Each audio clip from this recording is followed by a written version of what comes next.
Por supuesto que puedes comer, Ivette. No tengo ningún problema. No tenemos que llamar al intendente para que nos limpies si se te cae la sopa o las palomitas, ¿no? Entonces, no te preocupes. Bueno, vamos a comenzar la sesión del día de hoy para tratar incluso de desocuparnos pronto, considerando que pues, ya estamos a una semana de irnos de vacaciones. Imagínense, qué maravilla las vacaciones que nos están de algún modo obligando a mantenernos dentro de casa, de pasar de la cocina a la sala. Por supuesto que es una aventura, y pasar de la sala al patio, por lo menos asomarte a ver si no hay un vecino que ya esté por ahí cayendo fulminado, pues por supuesto que tiene que ser turismo de aventura. Entonces, bueno, ni modo, esta va a ser la dinámica de esta Semana Santa. eh, y bueno, pues lo cierto es que el fenómeno de esta pandemia sigue vigente, y además se espera que justamente esta y la próxima semana sean, digamos, cruciales para, para ver cómo se va a comportar el nivel de contagio, y ver cómo se va a comportar el sistema de salud público nacional ante este reto sanitario que pues básicamente nadie estaba preparado, ni los chinos, que dicen que son los que de algún modo produjeron el virus, no porque sea un producto de laboratorio, sino más bien por esta cuestión de las ingestas muy, ¿cómo podemos decir? Eh, Ingesta de alimentos exóticos, ¿no? O a lo mejor sí haya sido por una cuestión de experimento no controlado, eh, pero ni los chinos se lo esperaban, mucho menos los italianos se lo esperaban, no se lo esperaban los españoles, no se lo esperaban los gringos. De hecho, el presidente norteamericano muchas veces dijo: señores, esto es un chisme, no pasa nada. Lo mismo ocurrió en España, lo mismo ocurrió en Italia. Estaba leyendo hace poco una serie de artículos sobre el comportamiento del virus en Italia, y básicamente el presidente salió a decir: señores, esto no es cierto, ustedes sigan con su vida normal, y págatelas que les llega el virus. Y de pronto se empezaron a sumar no solamente los contagiados, sino también los muertos, sumándose ya no por decenas, sino por miles. Y esta situación, por supuesto, nadie se la esperaba, ningún país estaba preparado para ello, y bueno, mucho menos cuando de manera horizontal, de manera paralela, perdón, venía corriendo también una crisis económica, una recesión económica, que ahora con esta situación del virus, pues se hace más agudo la situación, y los escenarios, por lo menos para este año en México, van a ser, pues digamos así, devastadores. La primera es que eh, está ocurriendo en Ecuador. Pero no sé si ustedes hayan revisado la nota. En Ecuador se habla de que no solamente el sistema público de salud está superado, sino que incluso el sistema funerario está superado. Y entonces la gente que está muriendo no tiene ni atención ni del Estado, ni por supuesto de las agencias funerarias, porque están sobresaturadas. Y entonces la nota que fue así triste, sensible, escandalosa en esta semana, fue precisamente la nota de la gente que está prácticamente con sus muertos en sus casas, o está con los muertos en la calle, ¿no? Entonces, esto es grave, porque se puede reproducir en México. Nosotros estamos en una condición donde nuestro sistema de salud se encuentra ya rebasado, y no quisiera pensar en esa situación de cómo está el sistema funerario en nuestro país.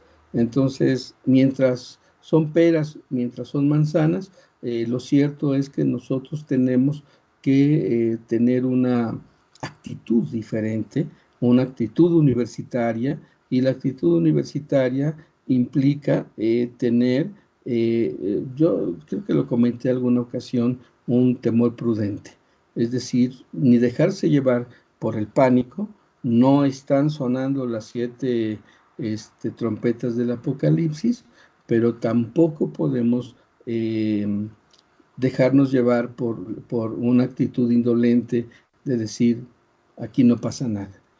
Yo creo que como universitarios debemos de tener la capacidad de encontrar el punto medio, el punto donde podamos actuar eficientemente, inteligentemente sobre un peligro, un riesgo que está ya con nosotros, y que yo esperaría, de veras, lo espero de todo corazón, que no tuviera una, una repercusión tan grave como está ocurriendo en Italia, como está ocurriendo en Francia, o como está ocurriendo en Nueva York con nuestros vecinos gringos.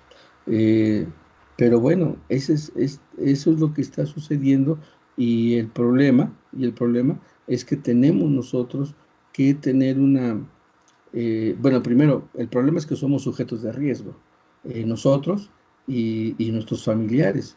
Ustedes, como son muy jóvenes, seguramente también son muy sanos y muy fuertes, pero eso no significa que no se puedan contagiar. A lo mejor no van a tener los síntomas de la enfermedad que produce el coronavirus, pero a lo mejor son agentes de transmisión que pueden hacer que este virus llegue a alguna persona vulnerable en su propia familia. Entonces, bueno, ni modo, por estas condiciones, las vacaciones de Semana Santa prácticamente se clausuran, y sin embargo, por lo menos en esa semana, yo sí les voy a proponer que no tengamos actividades, a menos que ustedes digan lo contrario, ¿no? No tengamos las actividades y las recuperemos hasta la siguiente semana, después de Semana Santa, para seguir trabajando. Ya para el siguiente lunes sería la tercera sesión, y a lo mejor entre el lunes y el jueves les puedo hacer un examencito, este, pues ligero, eh, a través también de las redes sociales, o a través de las plataformas que pues están empezando a aparecer como alternativas, no solamente para dar clases, sino también para generar los procesos de evaluación. Pero bueno, eso lo discutimos posteriormente. Entonces, cierro, tengo que hacerlo, tengo que dedicar una parte de esta sesión a hacer las recomendaciones, pues digamos, sanitarias que esto implica, que esta crisis, que esta emergencia implica, porque finalmente eh, creo que ese es el papel de los profesores, ¿no? También generar información y generar conciencia. eh, si llegan a salir a la calle, yo les recomiendo que utilicen cubrebocas, porque a lo mejor ustedes dicen, oye, pero yo no estoy enfermo. Sí, pero la gente no tiene, los mexicanos no tenemos tanta civilidad como para que, si estoy enfermo, lo reconozca y salga a la calle con un cubrebocas que me va a permitir no transmitir el virus, cualquiera que este sea, eh, a otras personas que no lo tienen. La gente, si ustedes han salido a la calle, seguramente lo han hecho, normalmente va tranquilamente estornudando, tosiendo en las vías públicas, y uno pasa inmediatamente. Ustedes han de saber que estos virus no se disipan tan fácilmente, y que quedan, ahorita les explico por qué sí es bueno utilizar el cubrebocas. No es una cuestión de, ¿cómo puedo decir? De que uno genera aquí un micro, ¿cómo le llaman ellos? Un ambiente microbiano, y que uno mismo se esté reproduciendo, ¿sí? Eh, Reproduciendo dentro de este pequeño espacio. El problema es que tenemos una contingencia y no sabemos quién puede tener el virus y ser asintomático. Y, y el hecho de que sea asintomático no significa que no sea un transmisor. Y entonces son medidas mínimas de precaución. Por supuesto, ha habido muchos llamados de la gente a decir, no, es que solamente la gente enferma, pero la gente enferma no se asume como enferma y entonces tampoco lo utiliza. Entonces digo, mínimamente como un medio de protección hacia el otro, al que no ha asumido su enfermedad, ni ha asumido su posición ética con respecto de los otros, pues hay que salir con un cubrebocas mientras estamos en la calle, llegar, lavarlo o tirarlo si es de esos desechables y pues continuar con la vida, ¿no? Eh, sí, o sea, es que tenemos que ocuparlo. Es una cuestión incluso de consideración, no solamente de nosotros, sino también de las personas con las que nos cruzamos, con la gente que de algún modo saludamos o con la gente que finalmente tenemos algún tipo de contacto. Para cada tarjeta. De esta desapareció durante la combustión, pero parece ser que durante el proceso Bien, se ha plegado sobre el chip. pues queda 7. esto en la decisión de ustedes. Yo espero que les sigan bien. Y eso implica estarse informando y estar atentos de lo que está sucediendo a nivel nacional. ¿Alguien tiene su micrófono abierto? La verdad es que no sé qué estamos escuchando. Lo invito a que cierre su micrófono. De acuerdo contigo, Jesús, tenemos más de 45 millones de personas que no tienen las condiciones para poder generar una cuarentena, es decir, un encierro voluntario en sus casas, y por supuesto que tampoco tienen las condiciones para comprar el número de cubrebocas adecuados para todo el día, ¿no? Pero si tú puedes, hazlo, ¿no? O sea, yo sé que esto es una cuestión difícil, pero de pronto uno tiene que buscar alternativas. Se los comento, este cubrebocas, yo lo hice, precisamente porque cuando salía a tratar de comprar a la farmacia, ya no había. Y entonces con un poquito de tela, de pellón, con estas cintas y además pellón doble para, pues por lo menos tratar de garantizar un poquito más el uso de este objeto, bueno, pues yo lo hice y he hecho lo suficiente como para mi familia, incluso para algunos amigos, porque también pues uno tiene que solidarizarse con los demás. Y esto no es tan difícil y la verdad es que tampoco es tan caro. Yo sé, Jesús, que mucha gente no tiene esta posibilidad, pero sí tenemos que armar la conciencia de que de algún modo tienes que salir cubierto, ¿no? Un amigo hoy me mandaba su foto diciéndome, pues yo como dice los vaqueros de antes, ¿no? Un pañuelo rojo, y con eso salgo a la calle. Bueno, aunque sea, ¿no? Aunque realmente pues, no te ayuda tanto, pero uno dice, aunque sea, pero por lo menos que se busque la forma de evitar ser parte de este ciclo de transmisión de este virus que pues nos está amenazando y que nos coloca en constante riesgo. Bien, pues vámonos ahora sí al contenido de esta clase. Vamos a continuar trabajando. Por supuesto, Jesús, vamos a seguir trabajando la distinción entre los dos enfoques de investigación, el enfoque cuantitativo y el enfoque cualitativo que veíamos, que empezamos a ver la sesión pasada y que vamos a terminar en esta sesión. Realmente ya no quedan muchos puntos, pero hay algunos que son muy importantes porque si conocemos nosotros cuáles son las características que debe de tener un protocolo de investigación con un enfoque de carácter cuantitativo, y conocemos cuáles son las características del enfoque cualitativo, entonces cuando tengamos que generar algún proyecto de investigación o cuando se nos exija trabajar un protocolo de investigación, pues sabremos qué tipo de realidades son las que vamos a abordar y sobre todo qué tipo de enfoque metodológico tenemos que ocupar nosotros para poder abordar la investigación de ese fenómeno, de ese problema, de ese tema. Entonces, pues regresemos. Voy a empezar a compartir la pantalla eh, para, para que podamos ver el no, no es aquí. Es... Ay, se me fue, se me perdió. ¿Dónde quedó? Ah, aquí está. Listo, aquí está.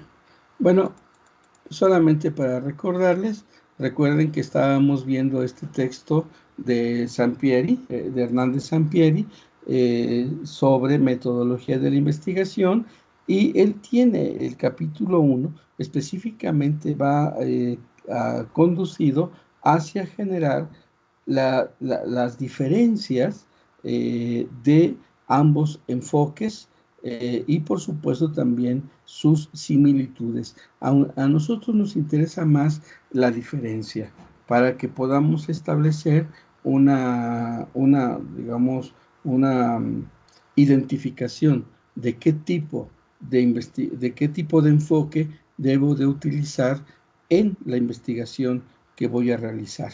Entonces, bueno, regresemos un poquito nada más para recordar que dijimos que cada uno de estos enfoques tiene, digamos, ciertas características básicas y veíamos algunas de ellas.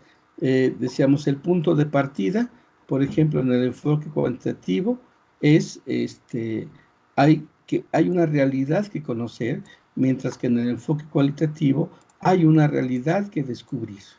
Posteriormente, dijimos que el enfoque cuantitativo estaría dirigido hacia la realidad objetiva única, mientras que los enfoques cualitativos van dirigidos hacia la diversidad de realidades subjetivas eh, que finalmente se generan como contenido y como forma entre los individuos, los grupos y las culturas. Entonces, hay una gran diferencia entre estos dos enfoques en términos de la realidad a la que se va a estudiar. No es que sean dos realidades, son dos abordajes distintos que nos van a servir para indagar los aspectos problemáticos de una forma de entender y de expresarse de esa realidad.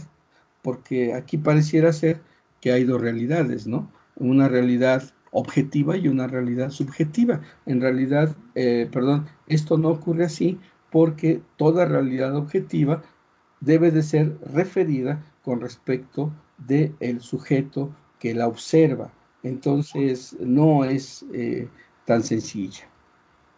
Dice Alma, son como dos maneras de ver, perdón, se movió rápido, aquí vuelvo a ver. Son como dos maneras de ver la realidad.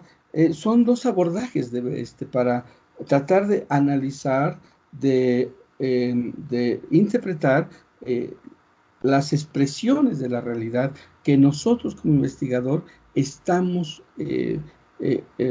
observando y que de algún modo nos resultan problemáticos. Vamos a tratar de hacer en un momentito más un ejemplo para que podamos ir viendo básicamente esta situación.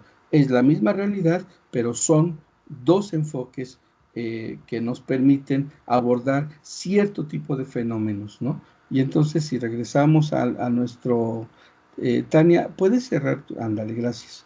Si regresamos al esquema, entonces decíamos nosotros que la diferencia que se encuentra entre estos dos enfoques, pues bueno, va a determinar no solamente qué tipo de realidad va a investigar, sino también la naturaleza de esa realidad y la objetividad que podemos nosotros plasmar dentro de los procesos de investigación y también determinar que hay ciertos fenómenos, sobre todo los de carácter cuantitativo, que pudieran ser considerados objetivos. Objetivo significa aquí que eh, que no hay una intromisión de mis aspectos personales, de mis juicios o de mis prejuicios, sino que tratamos de describir la realidad tal como se presenta, sin tener que generar dentro de ello un juicio específico, mientras que los enfoques cualitativos admiten la subjetividad. Bueno, todos estos elementos ya los vimos en la sesión pasada, solamente que quería, pues digamos, retomar, tener un punto de partida para, para a partir de ese punto de partida, ver la segunda parte de este cuadro de comparación que nos presenta Sampieri en este texto de metodología de la investigación. Y empezamos esta sesión con el problema de las hipótesis. Aunque ya lo había mencionado en la sesión anterior, me parece también importante retomar y hacer un énfasis sobre este problema de las hipótesis. Si ustedes recuerdan, una hipótesis no es más que una afirmación o negación, puede ser, de cómo se espera que se va a comportar objetivamente el fenómeno dentro del curso de la investigación. Entonces, una hipótesis me sirve solamente para ir conduciendo en términos de probabilidad cómo se van a correlacionar las variables y cuál van a ser los resultados efectuales que esta correlación puede generar. Entonces, si yo, por ejemplo, estoy viendo el problema de cómo se comporta el proceso de infección del coronavirus en México y soltamos la idea de generar un proceso de investigación acerca de ello, pues seguramente una hipótesis probable será que si la gente se queda en casa, la disminución del impacto de este contagio que es exponencial tendrá que reducir también de manera exponencial. Esa es una hipótesis de trabajo. Y eso básicamente a lo que está apostando el gobierno federal. Hay otros países que cuando se enfrentaron a esta pandemia no tomaron la misma estrategia. Por ejemplo, Corea del Sur lo que hizo fue prácticamente hacer que cada uno de los ciudadanos, a través de una aplicación del celular o de un dispositivo, pudiera ir señalando en dónde está justo en el momento cuando está empezando a sentir los síntomas de este virus. Y entonces, a través de esa aplicación, el gobierno de Corea del Sur podía más o menos saber dónde estaban los casos posibles de infección y, por supuesto, también regionalizar, y a partir de regionalizar inmediatamente hacia las regiones donde había mayor cantidad de infectados, ahí es donde mandaba prácticamente el sistema de salud. En efecto, focalizaba los virus y entonces a través de sus sistemas de aplicación. Pero su hipótesis de trabajo era distinta, o más bien su forma de abordaje del problema fue distinto.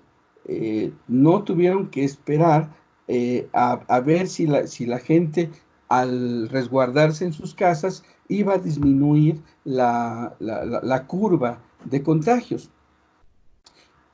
Hubo otro caso, que es el caso inglés, que ese es bastante interesante porque ellos decidieron no suspender actividades, decidieron que todo debería seguir siendo normal, decidieron que la gente que tenía que enfermarse se enfermara, porque estos que se enfermaran, al paso de 15 días ya estarían inmunes, entonces no tenían por qué hacer este paro de las actividades productivas, educativas en Inglaterra. Pero en otros lugares tuvieron, como en el caso de Italia, como en el caso de España y ahora como en el caso de México, pues tienen que apostar por otra vía. Y entonces esa otra vía es la contención. La vía es la posibilidad es de que si la gente se queda en sus casas, la curva de infección no se va a alargar tanto y entonces habrá menos probabilidades de que se saturen los sistemas públicos de salud. Entonces, esa es la hipótesis a la que están jugando. Ahora, no sabemos realmente si esto es lo que va a suceder, pero esa hipótesis les permite visualizar un posible comportamiento del fenómeno. Por aquí, Julieta nos dice, ¿por qué la hipótesis en el sentido cualitativo debe ser durante o al final de la investigación? Ahorita explico eso, Julieta, permíteme. Luego dice, me imagino que por la subjetividad no vas a afirmar lo que las personas podrían pensar, me imagino que sobre la marcha se va viendo hacia qué rumbo toma. En efecto, Alma, básicamente esa sería la explicación, pero ahorita la retomo para más o menos tratar de explicarla. Y entonces regresemos otra vez a esta cuestión y decimos, en la investigación cuantitativa es importante la generación de hipótesis porque la hipótesis le da un sentido de conducción a la investigación porque presupone que las variables que componen la hipótesis van a tener un cierto comportamiento probable. Entonces, una hipótesis debe de tener esa cualidad, que la visualización de cómo se van a vincular las variables que están correlacionadas en esa hipótesis van a comportarse, van a tener un comportamiento tendencial probable. Y esto es bien importante. Por eso es que en la investigación cuantitativa, la hipótesis tiene que surgir antes de la investigación, antes del trabajo de campo, porque esta hipótesis dirige prácticamente la investigación hacia un probable resultado, más o menos, por supuesto, lógico, aunque altamente probabilístico, que puede realizarse o puede no realizarse. Y entonces al final de la investigación uno revisa el comportamiento real de las variables que estamos investigando y entonces me doy cuenta que no se comportó como yo esperaba y entonces tengo que rechazar la hipótesis o si las variables se comportaron como yo esperaba, entonces las tengo que aceptar. Por eso es que es antes.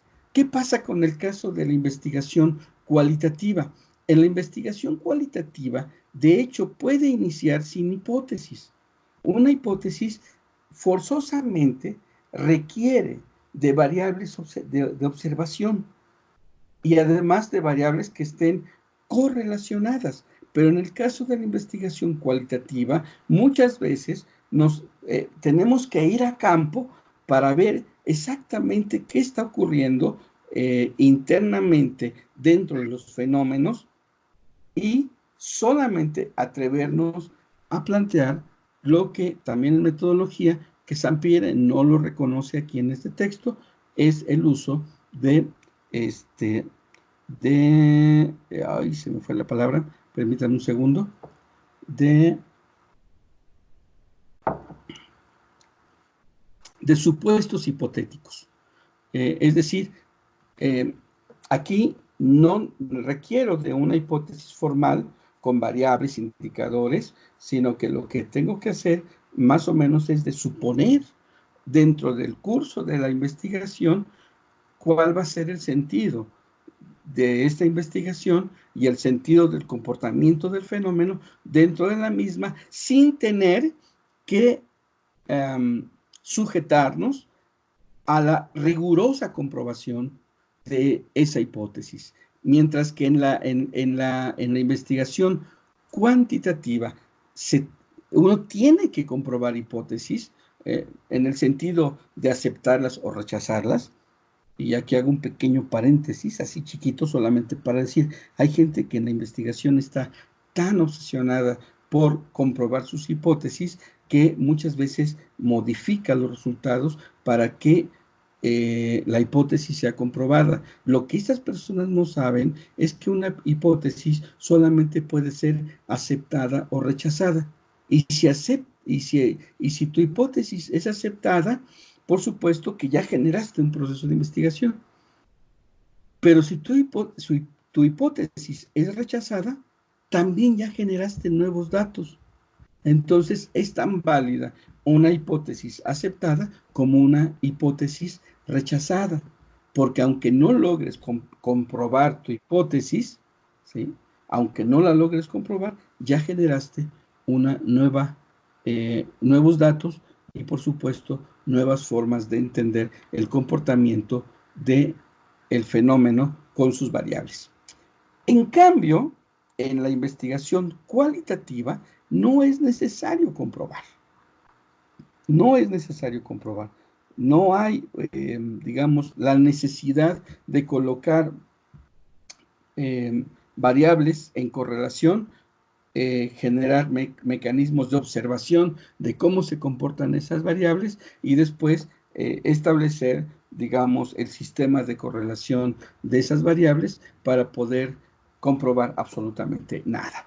Entonces, una investigación cualitativa puede partir sin hipótesis, pero yo diría que aunque no tenga una hipótesis correlacionada como tal, lo que no puede evitar una investigación cualitativa es la de generar supuestos hipotéticos, que no vas a comprobar, por supuesto, que no tienes la obligación de comprobar, pero que tiene que, ese supuesto hipotético también va a tratar de darle un sentido al proceso de investigación. Entonces, esta parte a mí me parece que es muy importante. Es muy importante porque básicamente uno podría decir, si estoy generando una investigación cuantitativa, tengo la obligación irrestricta de tratar de corroborar mi hipótesis, aceptarla o rechazarla. Mientras que si estoy produciendo una investigación de orden cualitativa, solamente tengo un supuesto hipotético que conduce mi investigación, pero que no me exige ningún sistema de comprobación.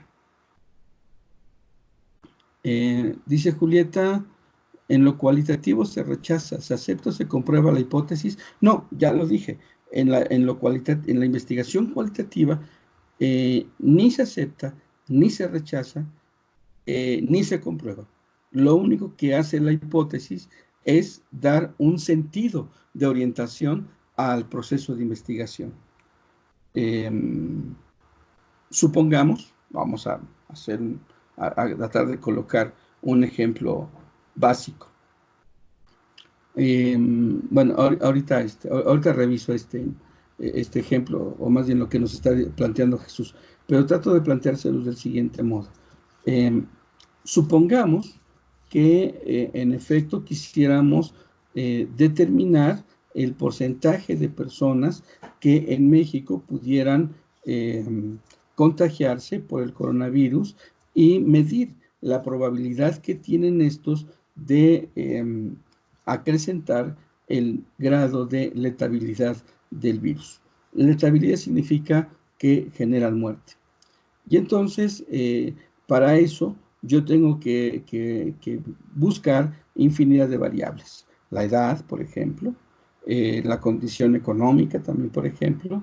Podría colocar el acceso a sistemas públicos o privados de salud, y a lo mejor tendría yo que corroborar otra variable que es la salud del sujeto. Entonces, con estas 4 variables, para que yo pueda establecer un análisis del proceso de letabilidad de lo que implica este coronavirus, pues son cosas que yo puedo observar, son cosas que puedo yo registrar, y entonces puedo saber edad, puedo saber situación económica, puedo conocer salud. Es muy sencillo, o sea, ¿tú cómo estás de salud? Estoy bien. ¿No tienes alguna enfermedad congénita? No. ¿Algún tipo de gripa? No. ¿Te han operado? No. O sea, son cosas que sí podemos registrar. Y entonces, preguntarle si tiene algún tipo de seguridad, eh, eh, más bien de seguro de salud, ya sea público y privado. Y entonces, estas cosas las podemos observar. Y a lo mejor podemos decir un grado letabilidad alto, es decir, de mortandad alto, debería de estar vinculado por mayor edad, pocos recursos económicos para poder afrontar una enfermedad. Recuerden que el estudio del coronavirus cuesta por lo menos 15,000 pesos. Otro, que no posee un seguro. Y 2, que además tiene como 3 enfermedades. Es diabético, es hipertenso y alguna otra cosa. Y fue operado recientemente. Entonces, por supuesto, que uno podría pensar que al análisis de cada una de estas variables, esto va a influir para determinar el grado el nivel de letabilidad.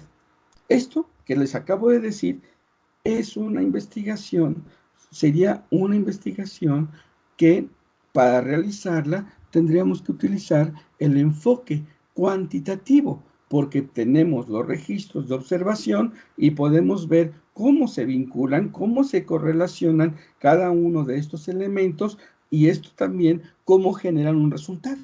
Ahí está, eso sería digamos, un fenómeno que tendría que ser llevado a cabo por una vía cuantitativa, y ahí tendríamos que comprobar hipótesis irremediablemente. Tendríamos que ver cómo se vincula la variable 1 con la variable 2, con la variable 3, con la variable 4, y ver si el comportamiento de esas 4 variables generan el resultado que estoy buscando. ¿Sí? Pero si nosotros pensamos ya en un proceso de investigación cualitativo, ya no estoy viendo los mismos fenómenos. Supongamos que yo quiero saber entre la gente cómo está percibiendo el riesgo comunitario de contagio. Eso no lo puedo medir. Es decir, yo no puedo medir cuál es tu percepción acerca de la posibilidad de un contagio. ¿Por qué? Porque, bueno, la gente sale a la calle y la gente no lleva cubreboca, no llevan absolutamente nada, no usa gel, no se lava las manitas con agüita y con jabón, como ping-pong. Es decir, no tiene una práctica porque no lo está percibiendo, pero eso no lo puedo medir con indicadores específicos ni con variables específicas. Y entonces, para este tipo de investigación, para una investigación que quiere percibir el riesgo, la percepción de riesgo que tiene el ciudadano común con respecto a la posibilidad de contagiarse de este coronavirus, pues entonces yo pues no parto de una hipótesis, solamente parto de un supuesto. A lo mejor digo, el ciudadano común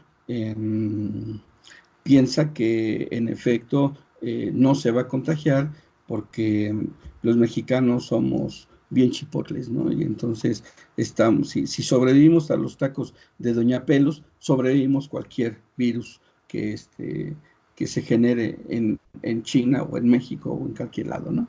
Entonces, ahí no tengo que comprobar, pero tengo que entrar a una serie de fenómenos que son precisamente los de la subjetividad.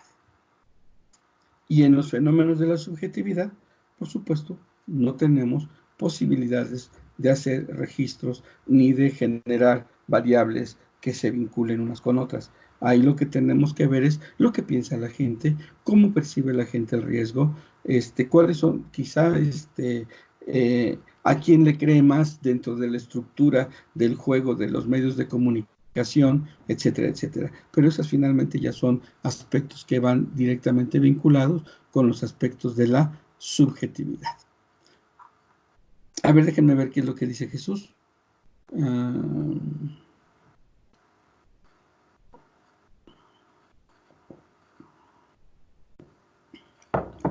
No es así, Jesús. Jesús nos dice, la parte del estudio cuantitativo es muy inestable. Nos daban el ejemplo de que en el salón puede que todos llevemos un peso, siendo 35, los que llevan un peso y solo uno ese día deciden llevar, ¿qué? 20,000. Pero que al hacer el cuestionario, los resultados arrojarán que todos llevarán 200 cuando no es así.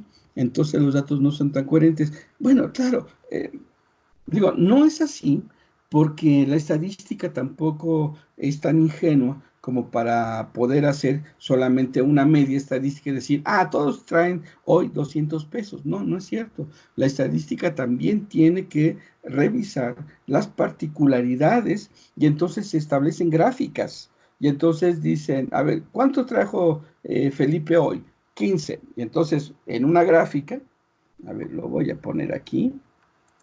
En una gráfica, yo hago una gráfica, esta gráfica le pongo un valor, bueno, aquí está mi gráfica. Ya saben, a uno le voy a poner sujeto, y al otro le voy a poner dinero, porque son dos variables, ¿no? Ahí está, dinero. Y entonces empiezo yo a determinar a cada uno de los sujetos, y entonces yo digo, a ver, voy a crecer esto, decir aquí, Felipe. ¿Cuánto trajo Felipe ese día? Felipe trajo 10. Aquí. Entonces yo digo, ¿cuánto trajo Alicia? Alicia ese día trajo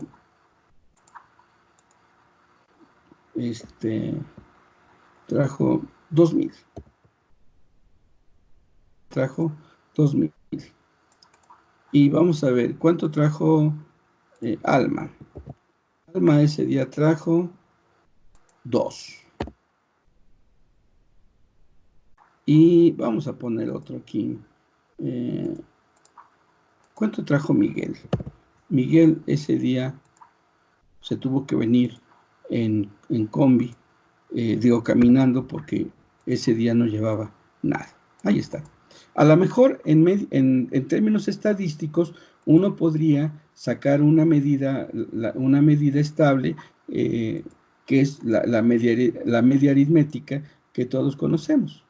Y entonces decimos, pues mira, así se comportó, y esta media es media aritmética.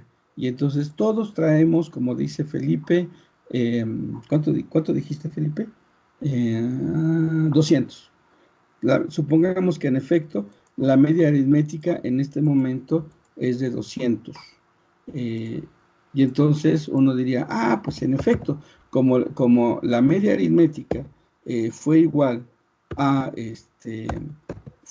200. Recuerden que arriba de la X tiene que ir un palito, pero yo no lo puedo colocar aquí. Entonces la media aritmética es de 200, y uno dice, eso es engañoso, porque realmente Miguel no traía nada, y Alicia es la que traía 2,000, ¿no? Y entonces, esto es engañoso. No es engañoso, es una media. Y las medias estadísticas se explican solamente como un comportamiento tendencial, no explican la particularidad. Las estadísticas no pueden ser tan ingenuas como para pensar que este valor se convierte en un valor absoluto. Siempre son valores de referencia. Por eso es que no es tan cierto lo que tú dices.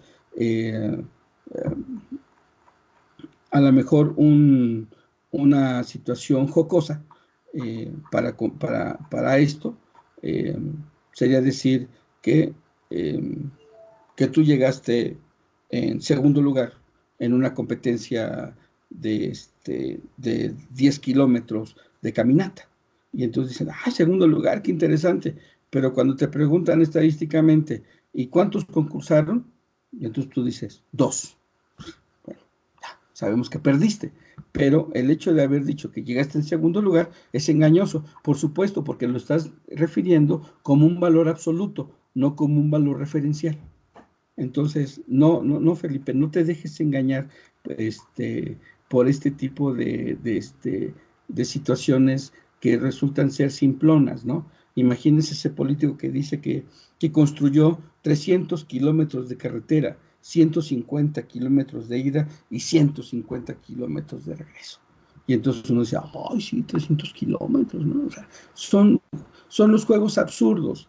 Pero en la ciencia, la estadística es referencial, nunca va a generar indicadores absolutos. Por eso es que no podemos decir que la estadística engaña. Lo que engaña es la interpretación que tú haces de ese elemento estadístico. Pero si tú tienes la amabilidad, la curiosidad de revisar cada uno de los datos que generan esta media aritmética, pues bueno, pues entonces te vas a dar cuenta que la realidad no es la indicada por esa medida, que es una medida de comportamiento poblacional, pero no, y es indicativa, jamás será absoluta. Entonces sí hay que tener mucho cuidado con este tipo de expresiones que desmerecen a la estadística. No, la investigación, la estadística es una de las herramientas más, ¿cómo puedo decir?, más idóneas para la investigación porque nos genera comportamientos tendenciales. Jamás te dará elementos absolutos. Ok, bueno, entonces regresamos nuevamente a Sampieri. Bueno, déjenme borrar esto porque esto nada más era para, para ejemplificar una situación. Al ratito vamos a ocupar esta pequeña pizarrita para poder ahí hacer el ejemplo. Pero bueno, pues regresemos otra vez a este texto de Sampieri. Bueno, pues ya vimos el problema de las hipótesis y sí me gustaría que quedara claro esta diferencia entre la necesidad de una hipótesis que se tiene que operacionalizar y se tiene que comprobar, lo cual me va a permitir aceptar o rechazar una hipótesis, esa hipótesis, perdón, y en el caso de las investigaciones cualitativas, pues no se requiere de esa rigurosidad metodológica. Y entonces, bueno, pues vámonos a la siguiente definición de lo que nos dice Sampieri. Sampieri nos dice que en la investigación de carácter cuantitativo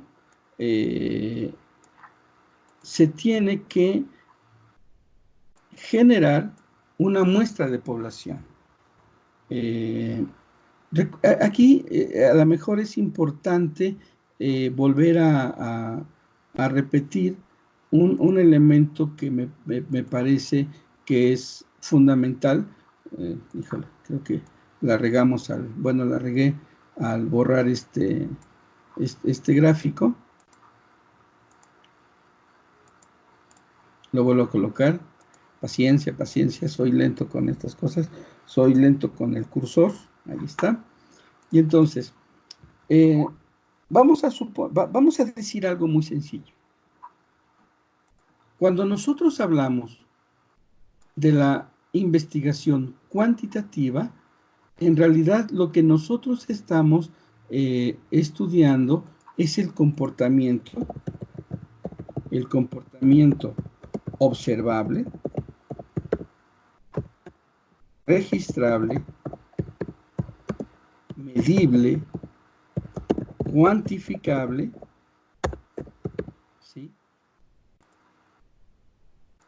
sí, pero de poblaciones, ¿sí? Para que yo pueda hacer una investigación de carácter cuantitativo, yo lo dirijo no a sujetos, sino a poblaciones. Y entonces yo hablo de, por ejemplo, la población mexicana y cómo está experimentando el sentido de riesgo, la percepción de riesgo frente al coronavirus. Estoy hablando de una población muy grande. Eh, o quiero saber entre la población de los estudiantes de la Universidad Autónoma del Estado de México, cuántos podrían estar apoyando los casos de denuncia de acoso sexual, que ahorita es un tema dentro de la UAM, por lo menos en Toluca, ¿sí? Y estoy hablando de poblaciones. O puedo pensar en el impacto que puede tener una política de desarrollo implementada por un municipio en la población de su municipio. Entonces hablo de poblaciones. La característica de la investigación que nosotros le conocemos como el enfoque cuantitativo es que va dirigido precisamente hacia poblaciones. Esta es la característica. Pero como no puede estudiar a todas las poblaciones, a toda la población, porque bueno, a lo mejor tienes la suerte de que tu población sea de 1000 personas, que puede ser, por ejemplo, el número de familias que hay en tu comunidad o en la colonia donde vives, pero también puede ser que te encuentres con una población extensa. Y entonces, frente a esta cuestión de las poblaciones extensas, el enfoque cuantitativo, específicamente porque se refiere a procesos de medición estadístico, requiere necesariamente, y eso se los enseñó el maestro Furuno, de la muestra estadística. Muestra estadística, ya sea probabilística o no probabilística. Entonces, por supuesto, en el enfoque cuantitativo va dirigido hacia poblaciones y requiere precisamente de utilizar las herramientas estadísticas y dentro de esas herramientas estadísticas, una muestra estadística que por lo menos una de las características de esa muestra estadística es que tiene que ser representativa. ¿Qué significa representativo? Significa que si yo tengo mi población, aquí está, y es una población muy grande, yo espero encontrar dentro de esta población, aquí,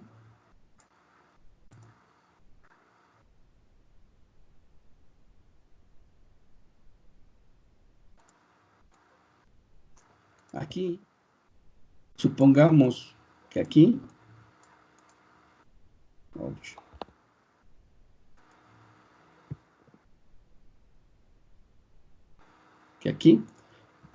yo genero un estudio, ya no de toda la población, sino que hago un muestreo, un muestreo en ciertas zonas de la población, y entonces yo espero que lo que sucede aquí, en esta población,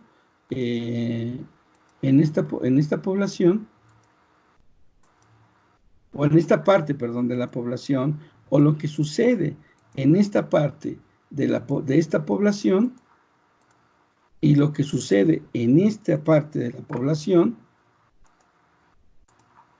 y lo que sucede en esta parte de la población, en esta, ocurra más o menos en el aspecto tendencial e indicativo que hace rato yo comentaba, como tendencia, no como una cuestión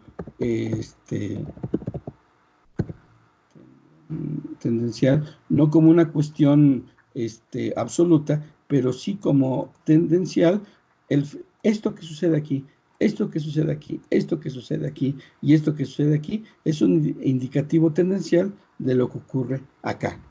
Por eso se requiere la estadística, y por eso se requiere, dentro del enfoque cuantitativo, estudiar poblaciones observables, registrables, medibles y cuantificables.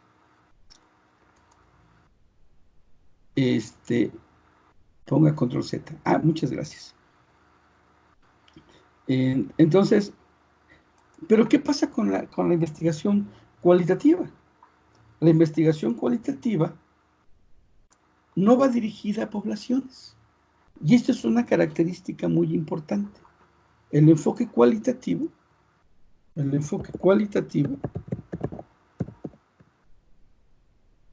en realidad va dirigido no a poblaciones, sino a sujetos. Es cierto que en las ciencias sociales hablamos de una tipología de sujetos, es decir, hablamos de sujetos colectivos, o hablamos de sujetos institucionales, o hablamos de sujetos comunitarios, o incluso hablamos de individuos particulares como parte de la constitución de los sujetos. Pero realmente cuando estamos hablando de estos sujetos, no son, aquí el número no importa. El número de personas a las que vamos a observar realmente no importa. Lo que importa es la información que podemos nosotros obtener a partir precisamente de este vínculo con los individuos o con los sujetos en específico. Y entonces, como no nos importa el número, no tenemos que hacer un muestreo probabilístico o un muestreo aleatorio. Aquí lo que vamos a encontrar son, un amigo historiador le llama sujetos significantes. ¿Qué es esto del sujeto significante? El sujeto significante es una persona o un grupo pequeño de personas que han vivido el proceso que tú quieres investigar y se convierten, sí, por supuesto, Alma, y se convierten en informantes clave. ¿Me escucha? Sí. Bueno, sí sería importante, ¿no? Bueno, por ejemplo, si quisiéramos investigar la realidad de una comunidad, no sé, 50 personas, si nada más preguntamos a las personas qué opinan, no sé, pues sí va a alterar mucho el resultado. ¿Es importante? A ver, mira, depende de lo que quieras, porque buscando es entender algún tipo de fenómeno observable, no sé, pobreza, por ejemplo, ¿no?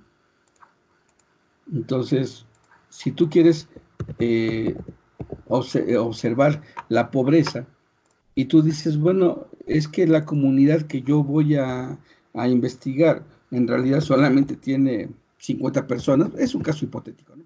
50 personas. Aquí, a pesar de que sean 50 personas, uno de todos modos tiene que pensar en que para estas personas y para esta variable de la pobreza, yo tengo que buscar indicadores específicos que me indiquen que precisamente estas 50 personas viven o no en la pobreza. Y entonces, ¿qué es lo que tengo que hacer? Bueno, entonces yo voy a caracterizar. Esto es lo que teníamos que haber hecho cuando estábamos viendo lo de violencia. Es algo muy semejante. Pero vamos a ver. Pobreza. Yo digo, bueno, ¿cómo voy a observar la pobreza? Bueno, yo voy a observar la pobreza porque a esta categoría que se va a convertir en este momento en una variable, yo la voy a operacionalizar. Es decir, voy a buscar aquellos indicadores que me digan que en efecto, si cualquiera de estas 50 personas que yo voy a entrevistar poseen una, dos o tres o cuatro de estos indicadores, entonces esa persona es pobre, ¿no? Y entonces, es decir, vamos a revisarlo por salarios, ¿no? Pero no solamente por salarios, vamos a caracterizarlo, como de hecho lo hace el gobierno federal, por servicios. O sea, tiene acceso a cierta cantidad de servicios. Vamos a revisarlo por salud, ¿no? Y vamos a revisarlo, vamos a ver por qué se les ocurre tiempo de ocio. Se me ocurre ahorita. Por supuesto que cuando yo digo, voy a revisar esta cuestión de los salarios, voy a revisar la cuestión de servicios, voy a revisar su condición de salud, entonces esto me obliga a ¿qué? A decir, si una persona vive, digamos, obtiene un salario entre 1 y 8 salarios mínimos, entonces lo voy a colocar en un rango de pobreza alta. Si una persona recibe entre 8 y 15 salarios mínimos, lo voy a poner en una condición de pobreza media. Estoy jugando, o sea, esto por supuesto es más específico porque tendríamos que establecer bien los indicadores.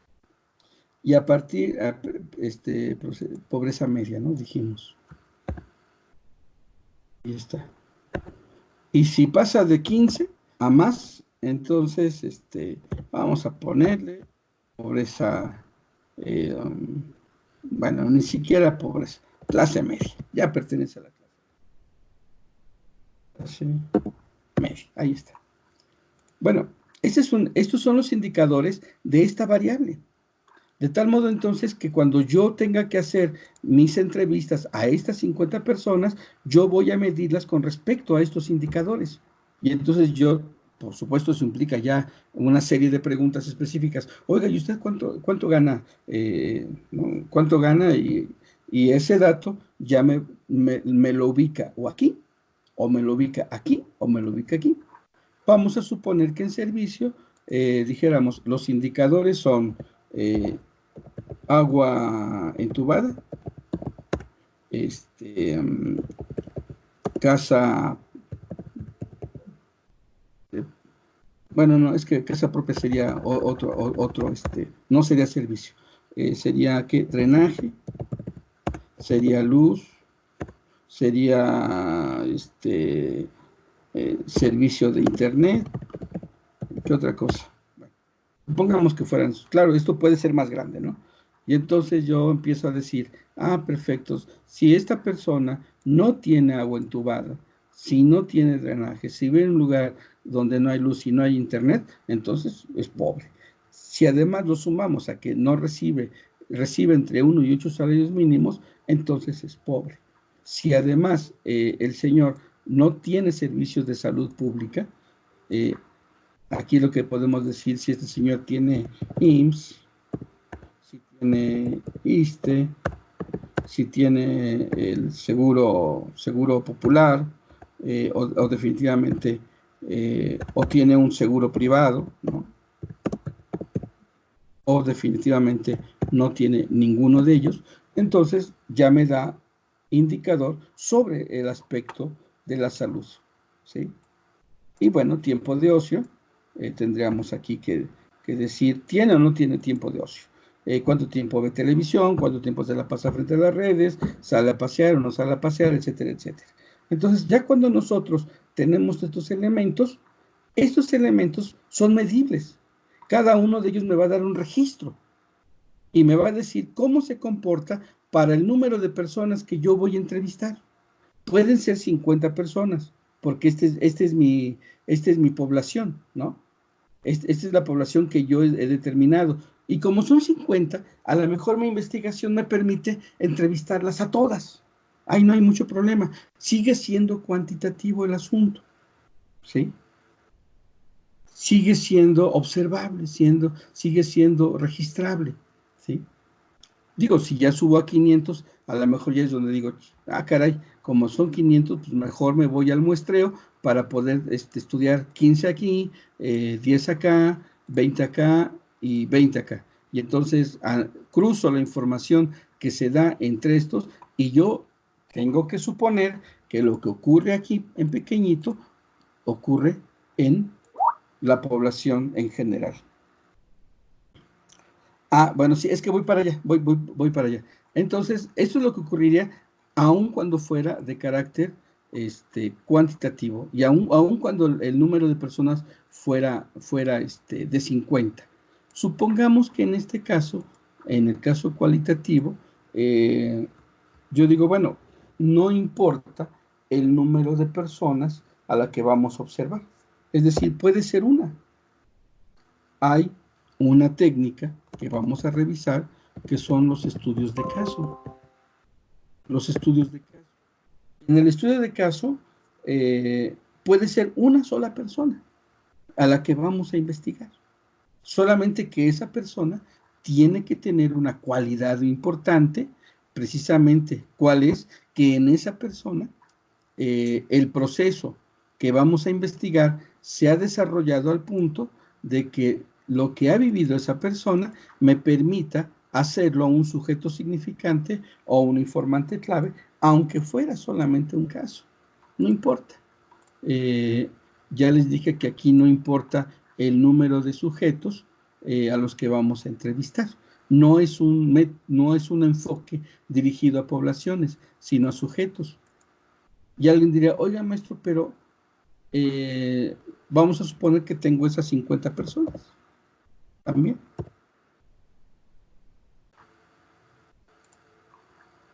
A ver, aquí lo voy a poner una persona. Bueno, ahora no tengo una persona, resulta que tengo 50 personas, ¿sí? Y a mí no me interesa saber si son pobres o no son pobres, porque eso tendría que aplicarlo bajo un principio de carácter cuantitativo. O sea, lo que a mí me interesa es investigar cómo la pobreza les permite tener, bueno, más bien, no, perdón, no lo estoy planteando bien. Me interesa, por ejemplo, saber pues, cómo vive su pobreza, ¿sí? Cómo viven su pobreza, y la percepción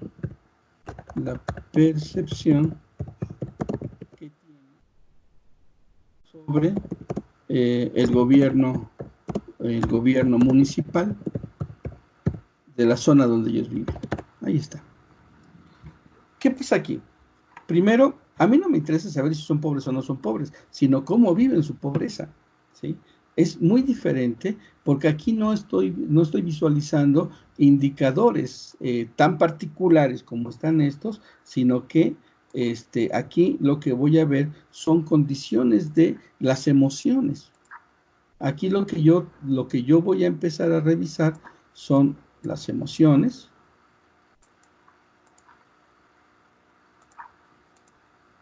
Aquí yo voy a hacer emociones, expectativas,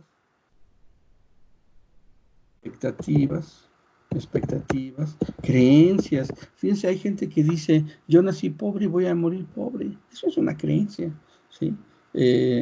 Por supuesto que una persona que nace pobre, para que salga de la pobreza, es decir, para que trascienda estos niveles de pobreza, por supuesto que le va a costar mucho más trabajo, pero hay gente que piensa que origen es destino, ¿no? Es decir, si nací pobre, voy a morir pobre. casi de manera dramática, ¿no? Entonces, aquí yo voy a revisar sus emociones, sus perspectivas, sus creencias, sus juicios, incluso sus prejuicios, ¿no? Juicios, etcétera, etcétera.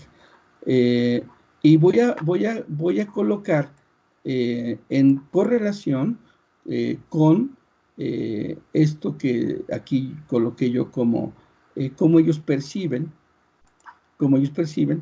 al gobierno municipal. ¿Les ayuda o no les ayuda? Han recibido apoyos y cómo perciben ellos sus apoyos, ¿no? Entonces, en este caso, puedo tener a mis 50 personas. ¿Y aquí qué hago? ¿Hago o no hago un muestreo? Sí se puede hacer un muestreo cualitativo, pero eso lo vamos a ver ya en su momento.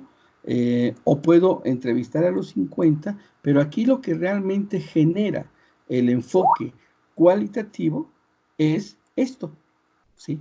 Donde tú ya no estás revisando indicadores medibles, observables, cuantificables, sino que estás investigando sobre emociones, expectativas, creencias, juicios, prejuicios, deseos, miedos, etcétera, etcétera, ¿no? Y un largo etcétera.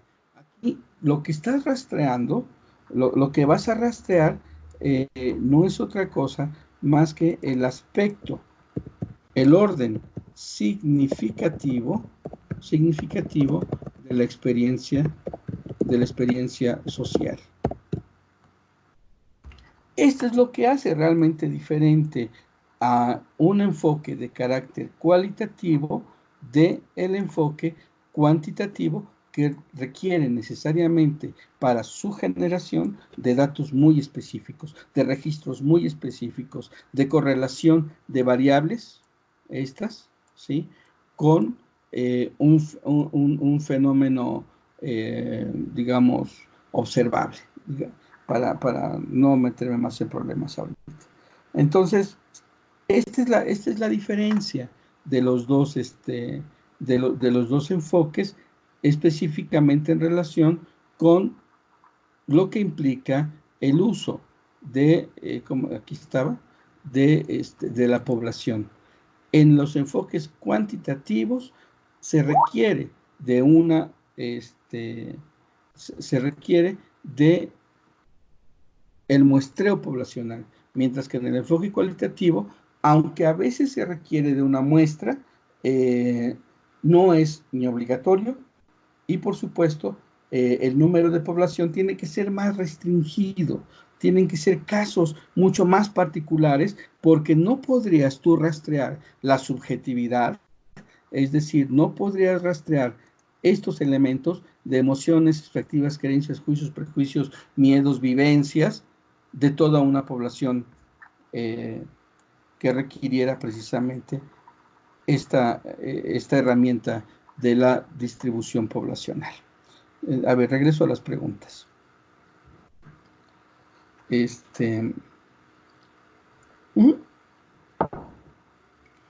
Podrían hacerse las dos cosas, Alma.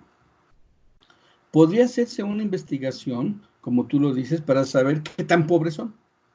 Y esa parte sería investigación cuantitativa.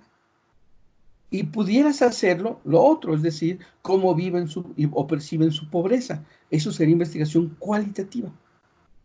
Podrías hacer solamente una, podrías hacer solamente otra, y se justificarían perfectamente ambas. Ahora, si tú dices, oiga maestro, y si ocupo las dos, es decir, si primero hago una y después hago la otra, ¿es válido? Por supuesto, se le conocen como los enfoques mixtos, donde voy a hacer una investigación en los dos niveles, en el nivel cuantitativo y en el nivel cualitativo. Y Beth ya se cansó. Aquí dice, ¿se complementan las dos? Claro que se complementan, pero también depende de los objetivos que busques. A lo mejor solamente te interesa saber si son pobres o no lo son. Y entonces tu investigación tendrá que ser solamente de orden cualitativo. A lo mejor lo que te interesa es solamente determinar cómo viven y perciben su pobreza. Y entonces, ¿para qué haces lo otro si finalmente ya hemos presupuesto que son pobres, ¿no? Y entonces solamente me voy a la parte subjetiva del asunto. Pero pudiera, si la investigación, si el tiempo, si el objetivo de la investigación fuera lograr la conjunción de estas dos dimensiones, es decir, la constatación cuantitativa de la pobreza contra la constatación subjetiva de esa misma pobreza, de cómo perciben su pobreza, pues entonces tendríamos que hacer un enfoque mixto. Si a mí me lo preguntan, yo preferiría que todas las investigaciones fueran mixtas, pero no depende de mí, no depende de lo que yo quiero, sino más bien depende del alcance de la investigación. Porque el alcance de la investigación lo define ¿quién? Pues el investigador muchas veces, pero a veces lo define la institución que te pide que investigues. Supongamos que tú ya eres trabajador social, supongamos que tú ya estás trabajando en el reclusorio, por ejemplo, y lo que necesitamos saber es cuántas personas están aquí enfermas. No me interesa si son pobres, si son ricos, cómo perciben la muerte. No, me interesa solamente si están enfermas, de qué están enfermas y cuál es la condición de transmisión de la enfermedad. ¿Se contagia o no se contagia? Esos estudios se están haciendo ahorita en este momento en las cárceles y en muchos lugares donde no es posible hacer este distanciamiento. Imagínense en la cárcel decir, bueno, como todos tenemos que estar separados, a cada quien le vamos a dar su celda. O sea, eso es improbable. Entonces lo que tienes que buscar es saber de qué están enfermos y saber si lo que están enfermos tiene un grado de contagio y determinar esa posibilidad de contagio, y entonces pues, lo que hago es un estudio de carácter estrictamente cuantitativo. Solamente quiero saber de qué están enfermos y si esa enfermedad es o no contagiable. Hasta ahí se quedó mi investigación, porque eso es lo que me está exigiendo la institución, la realidad o el objetivo de la investigación. Sí queda más o menos claro.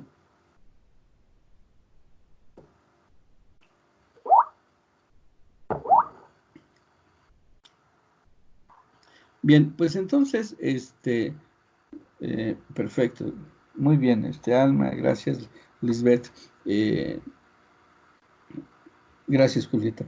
Entonces, básicamente, esto que estamos viendo de Sampieri sí nos permite visibilizar la diferencia entre un tipo de enfoque y el otro, y nos permitiría incluso decidir sobre cuál de estos enfoques pudiera ser el más efectivo para el objetivo de investigación que yo tengo al momento de iniciarlo. Y eso también va a determinar el alcance de la investigación y va a determinar incluso las técnicas que yo voy a ocupar para recabar esa información. Pero bueno, vámonos sobre otra situación. La recolección de datos. Bueno, perdón. El tipo de datos que privilegia la investigación cuantitativa. La investigación cuantitativa privilegia lo que ellos llaman los datos confiables y duros. ¿Qué es esto de los datos confiables y duros? Hay una idea de que si está cuantificado, si está representado en un número o en una tendencia indicativa, son confiables. De tal modo entonces que en la investigación cuantitativa siempre estaremos buscando información, siempre estaremos buscando registros de información. Mientras que en la investigación cualitativa dice son datos profundos y enriquecedores. No me gusta la palabra enriquecedora. A veces siento que Sampieri se burla de la investigación cualitativa, porque aunque sí la desarrolla, para él, para Sampieri, el enfoque que debería de prevalecer es precisamente el cuantitativo.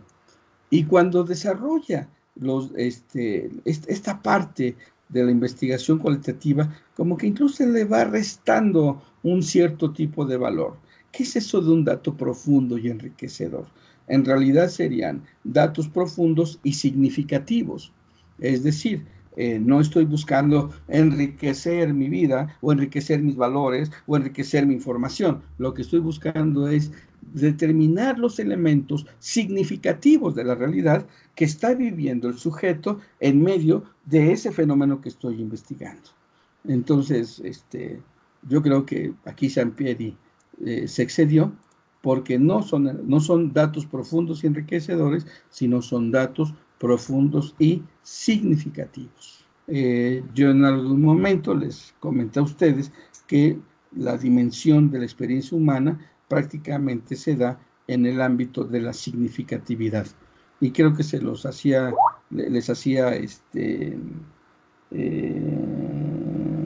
a ver, dice, bueno, les platicaba del ejemplo. Ahorita regreso a la pregunta, Alma. Les platicaba del ejemplo de la chavita que le regalan una tarjetita que dice para mi único amor. Finalmente, si lo pensamos en términos duros, es solamente una tarjeta manchada con tinta, ¿sí? Pero en realidad la niña no ha recibido solamente una tarjeta, ha recibido una emoción, un sentimiento, un significado que hace que la tarjeta no sea una simple tarjeta, un simple papel manchado con tinta, sino que adquiere un valor significativo. Esos son el tipo de fenómenos, ese es el tipo de registros que nos interesan en la investigación cualitativa. Por eso es que esta palabra de enriquecedores a mí me parece hasta lastimosa y del señor Sampieri, ¿no?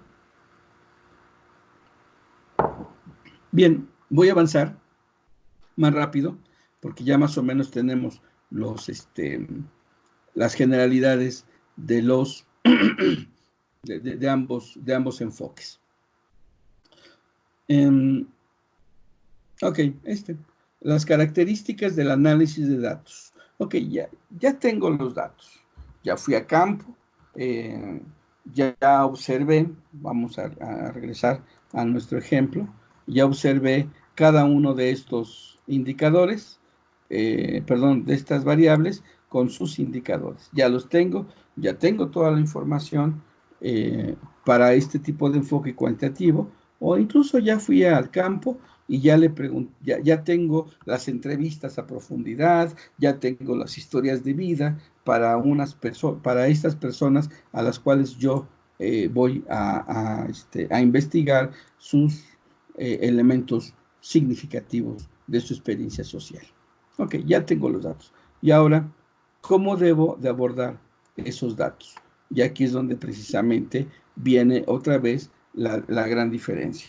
Para el análisis cuantitativo, perdón, voy a tomar agua. Perdón, para el análisis, para los enfoques cuantitativos, los datos aquí tienen que ser sistemáticos y estandarizados.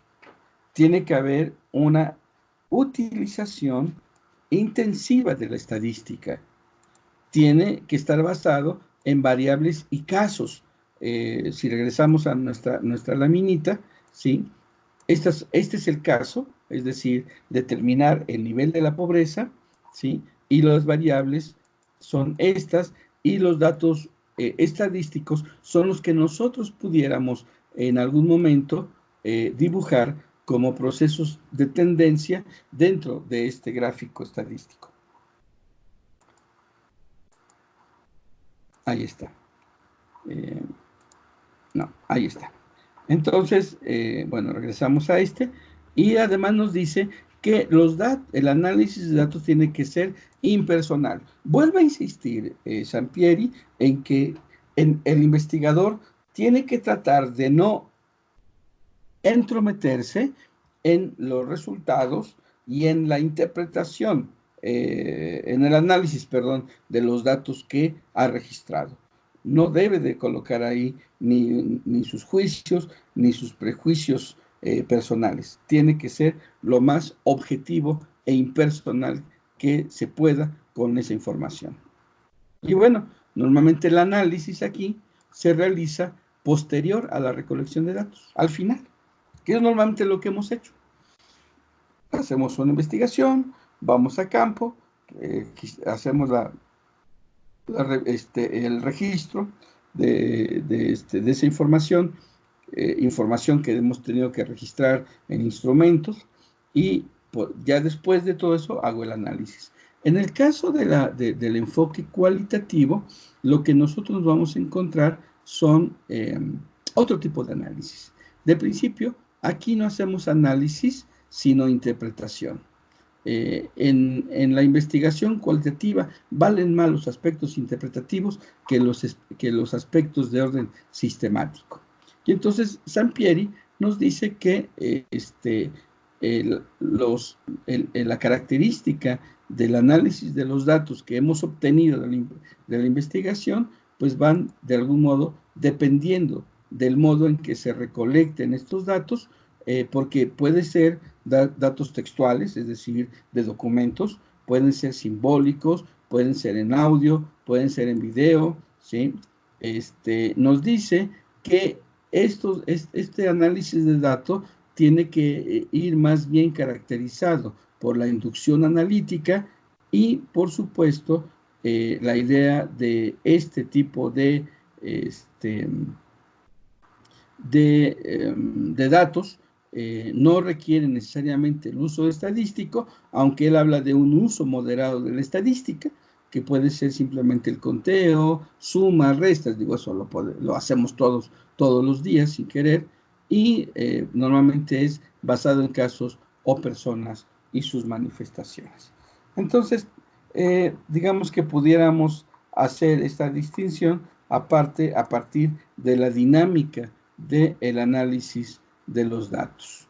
Y ya para concluir esta sesión y este análisis de los dos enfoques, pues básicamente tendríamos que decir que la perspectiva del investigador en el análisis de datos tiene que ser externa, aquí está, por eso externa significa impersonal, como lo vimos en el cuadro anterior, y en el enfoque cualitativo, la perspectiva del investigador es interna, es decir, el investigador de algún modo involucra en el análisis sus propias creencias, así como la relación que tuvo con los participantes de estudio. Y es que en la investigación cualitativa hay una relación cara a cara del investigador con el sujeto, mientras que en el enfoque cuantitativo, en realidad, esta relación cara a cara no existe. Si tú vas y generas una encuesta, tú puedes llegar directamente a un grupo, por ejemplo, y decir, oiga, ¿me pueden contestar esta encuesta? Y a lo mejor algunos te dicen que sí, algunos te van a decir que no, pero tú ni siquiera sabes quién es el que realmente te está contestando. No hay un seguimiento del sujeto y además en realidad no te interesa mucho el sujeto, sino el comportamiento de la población. Mientras que en el enfoque cualitativo, toda relación de investigación está generada bajo el principio face to face, cara a cara. El individuo, el investigador, se enfrenta con el individuo, con la persona, con el sujeto, y obviamente el mundo de la subjetividad que este sujeto tiene que aportar a la investigación. Entonces, bueno, básicamente,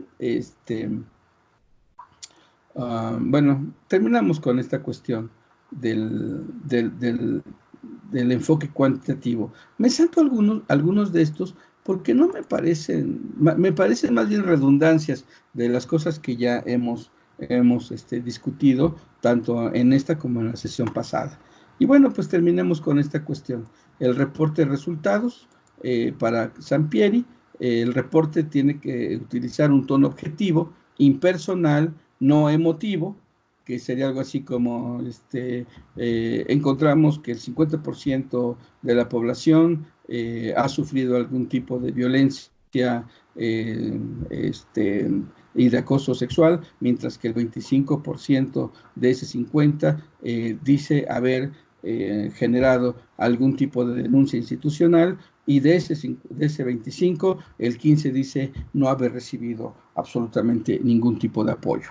Eso sería así una especie de reporte no emotivo. Tú simplemente vas describiendo los resultados y tal como se sucedieron.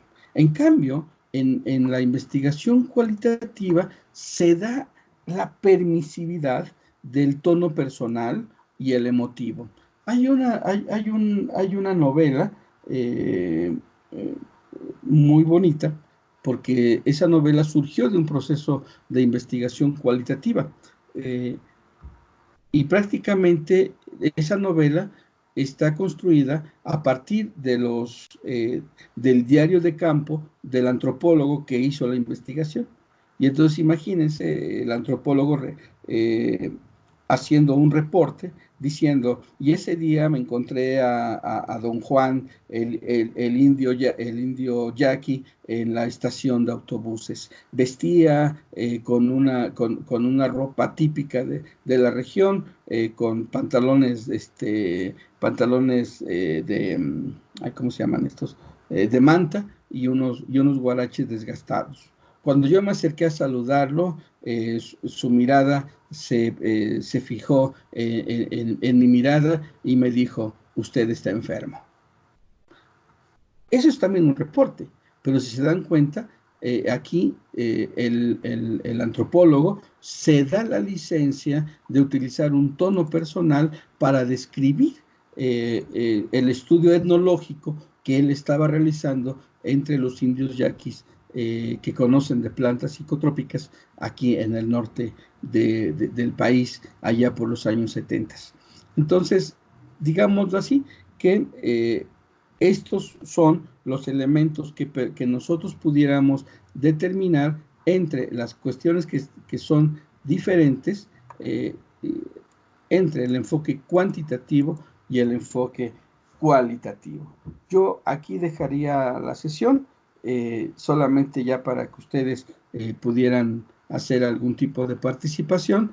Eh, esta lectura, creo que el libro ya lo tienen, creo que el libro ya se los había yo dado desde el semestre pasado, así es que solamente revisen este cuadro ahí y bueno, ya les dejaré algo de trabajo para poder hacer esta revisión de este tema que es importante en el programa de investigación cualitativa.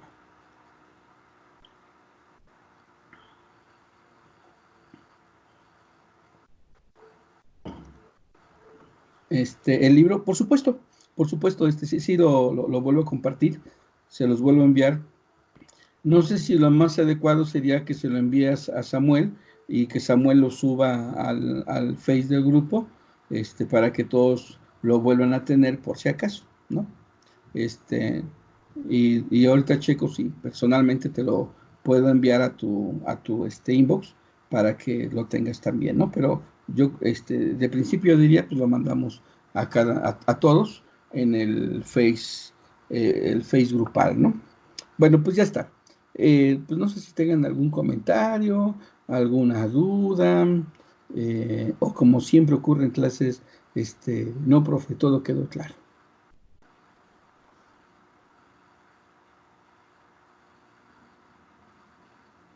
Qué terrible este silencio. Y lo peor de todo es que ni siquiera puedo decir, a ver, vamos a ver, como si estuviéramos en lista. A ver, Cintia, ¿tienes alguna pregunta? Cintia Torres, por supuesto. Cintia, ¿estás ahí? Cintia, Sí, maestro, aquí estoy. ¿sí? ¿Tienes alguna duda? ¿Algún No, comentario? no, la mayoría de lo que nos ha venido hablando sí me ha quedado claro porque aparte estoy haciendo mis apuntes. Y como no me surgió alguna duda diferente a la de mis compañeros, por eso no pregunté nada, como en otras sesiones. Ok, gracias, Cintia. Te Sí. agradezco mucho tu comentario. Ahora vamos a ver, vamos a empezar a checarlos. A ver, Katia Montaño, ¿te encuentras en línea? Katia,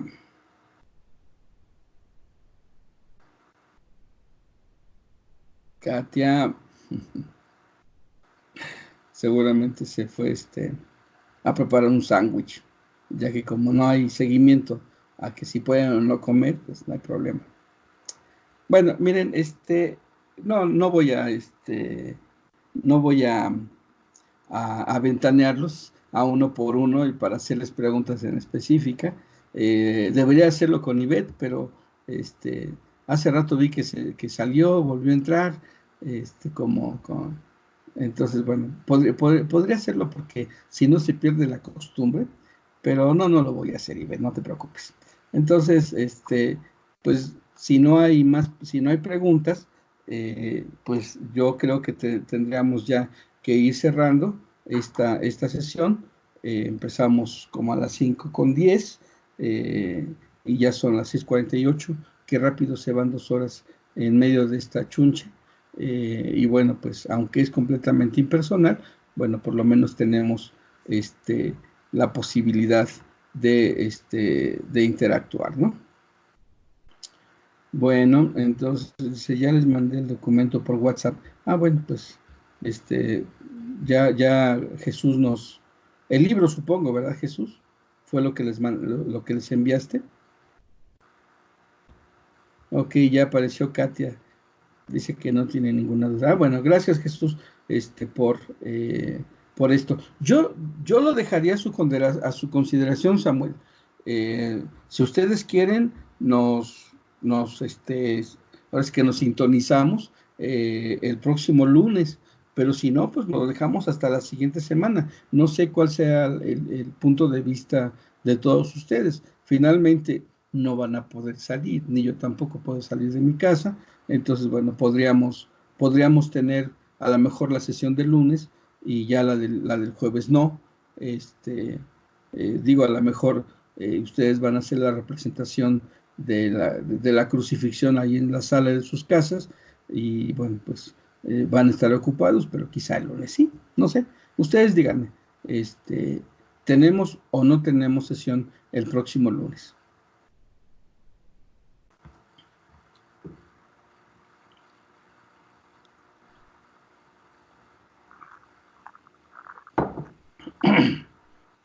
¿Sí? ¿Hay alguna propuesta? ¿Alguna observación?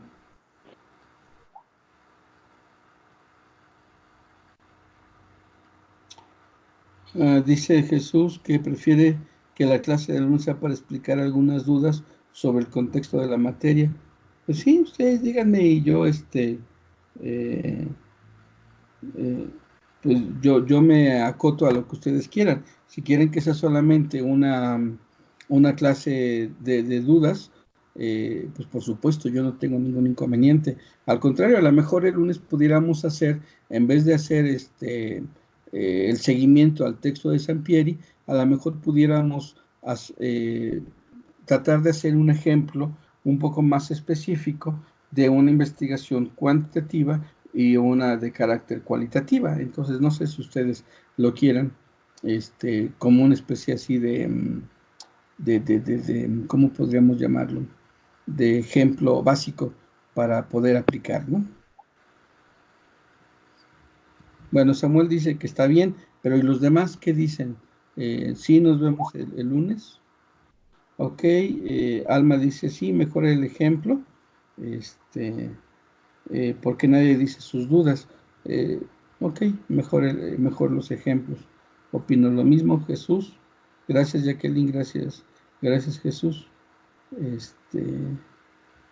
Karen también dice que mejor los ejemplos. Y bueno, 4 personas más nos están comentando. Evelyn también nos dice. Muy bien, entonces, ¿qué les parece si quedamos en ese acuerdo? El próximo lunes nos sintonizamos a través de Skype y hacemos un ejemplo. Por supuesto que tiene que ser un ejemplo ahorita solamente visual, para poder determinar cómo se podría construir un proceso de investigación cualitativa y uno de carácter cuantitativa, ¿no? ¿A las 5 está bien? Sí, a mí me parece que está bien. Sí, a las 5. No, el jueves ya no tendríamos la sesión, digo, hay que darnos un chance. ¿Qué tal si entre ustedes y su familia deciden hacer la representación de la crucifixión de Jesucristo? Pues van a estar ocupados, pero pero, pero sí es importante que el lunes podamos avanzar para este ejemplo, ¿no? Específicamente ir construyendo un ejemplo de cómo podríamos concebir el enfoque cuantitativo y el enfoque cualitativo a partir de lo que ya revisamos de Sampieri. Ándale, Alma, sí necesitamos esa foto. Entonces, bueno, pues quedaríamos bajo esa indicación, ¿no? Entonces, bueno, pues yo aquí ya le cerraría la clase, ya no hay preguntas, entonces ya nos pusimos de acuerdo para la clase del próximo lunes. Y bueno, también les comento, subiré esta clase nuevamente a la página de YouTube para que ustedes puedan tener acceso.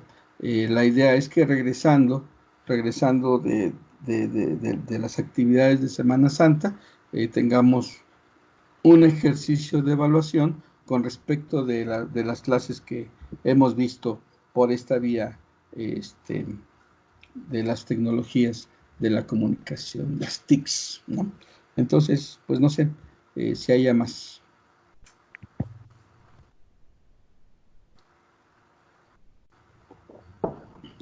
Bueno, voy a dejar de grabar para que no se haga más grande